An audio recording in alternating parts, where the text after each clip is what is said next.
सर्वप्रथम है देशर सुरक्षा देशर सुरक्षा पाई सरकार मध्य संकल्पबद्ध तेणु जोठी भी अनुप्रवेशकारी माने रहउछंती सेठी विभ्रांत करूछंती एवं विशृंखला तैयारी करूछंती देश प्रति विपद तैयारी करूछंती जनसाधारण प्रति विपद तैयारी होउछ तेणु ये आमर दायित्व ये आमर कर्तव्य सरकारंकर सेमान को चिन्हट करबा एवं तांको जगह को तांको फेरेइबा ये परम सौभाग्य पुण्यश्लोका रानी अहिल्याबाईंकर 300 वर्ष पूर्ति उपलक्षे यशस्वी प्रधानमंत्री नरेंद्र मोदी सारा भारत वर्ष रे तांकर ये 300 वर्ष पूर्ति उपलक्षे विभिन्न कार्यक्रम करुछंती से भितरे ये कार्यक्रम मध्य गोटे जे रानी अहिल्याबाई खाली जड़े भल सुशासक थिले सिया नुहे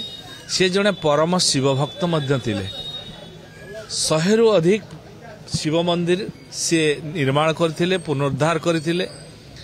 सोमनाथ मंदिर ठारू आरंभ करी सब शिव मंदिर केमती जो मोगल माने जो नष्टभ्रष्ट करथिले ताको पुनरुद्धार करिवारे ताकर परम कर्तव्य दायित्व भाविकी से प्रभुंकर कार्य को निष्ठार सहित करथिले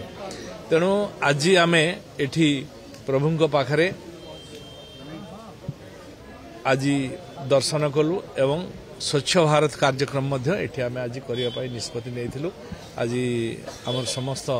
भौणी माने महिला मोर्चा सभानेत्री एवं स्वच्छ भारत रे थिबा नेतृत्व एवं तिनी बाबू भाई हमर विधायक एठिकार विधायक एवं जगन्नाथ भाई प्रिय भाई एपरी समस्त नेतृत्व एठी उपस्थित रही के आज कार्यक्रम को आमे करूछु देखो सर्वप्रथम है देशर सुरक्षा देशर सुरक्षा पाई सरकार मध्य संकल्पबद्ध तेणु जोठी भी अनुप्रवेशकारी माने रहउछंती सेठी विभ्रांत करूछंती एवं विशृंखला तैयारी करूछंती देश प्रति विपद तैयारी करूछंती जनसाधारण प्रति विपद तैयारी होउछ तेणु ये आमर दायित्व ये आमर कर्तव्य सरकारंकर सेमान को चिन्हट करबा एवं तांको जगह को तांको फेरेइबा शेष प्रश्न रहिबा वर्तमान समय जो मान सेमान को राशन कार्ड दैछंती बा भत्ता दैछंती राशन कार्ड एवं भत्ता जो मान सेमान को दैछंती तांको विरुद्ध कार्यानुष्ठान देखंतु निश्चित भाव रे ये अनुसंधान करा जाउची आकु सर्वे करा होची एवं आ ऊपर मध्य सरकार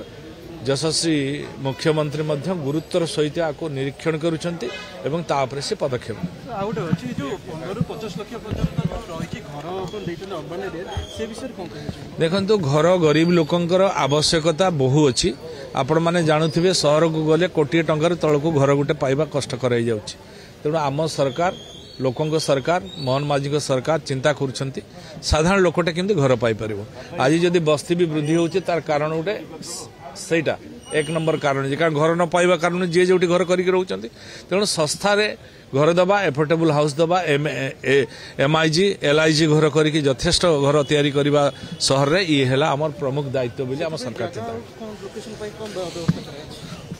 करा होछि सरकार आपरे चिंता करछि।